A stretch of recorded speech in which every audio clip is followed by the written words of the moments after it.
Nakalazaina ny fahafolon'ny volana aprily teo teto amintsika ny andro raisam-pirenena ho an'ny fanatanjahantena sy ny fandriampahalemana ary ny fahampandrosoana izay karakarain'ny Académie nationale des sports tetsy Ampefilofo mitondra fanazavana mikasika an'iny izay Andriamatoa Ranahivson Patrice izay talehan'ny Académie nationale des sports. Izatantanga teto zany dia lanonana fanamariana ny andro raisam-pirenena ny fanatanjahantena mitondra fahampandrosoana sy ny fandriampahalemana. Io zany dia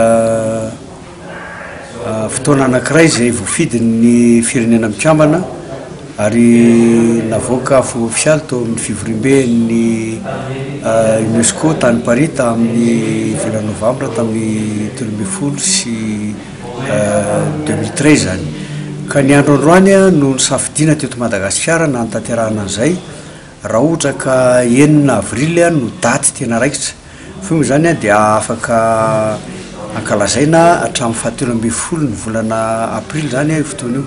Ny rahatratrangandroany dia misy hetsika maro izay natrehan'Andriamatoa ministra ny fanatanjahantena Ramatoa secrétaire général ny UNESCO teo koa zany Andriamatoa filohan'ny comité olympique malagasy izay nanaovana hetsika ara-panatanjahantena namariana izay fotoana izay miaraka amin'ny karatra fotsy dia aveo nisy ny lohahevitra nanaovana ady hevitra mikasika ny hoe ny fanatanjahantena fanamby anankiray mitondra any amin'ny fanovana ny fiarahamonina amin'ny ankapobeny.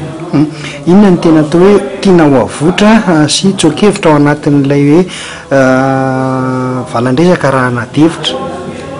Nijatra tena tiana songadina zany dia hoe ny fanatanjahantena tsy mijanona fotsiny amin'ny resaka fifaninanana avolenta fa mitondra ihany koa zany afatra lehibe, fitaovana lehibe anankiray izay afaka manampy ny firenena anankiray amin'ny famahana olana satria raha miresaka fandriampahalemana antsika dia be dia be ny tany amin'izao fotoana izao no mikorotana.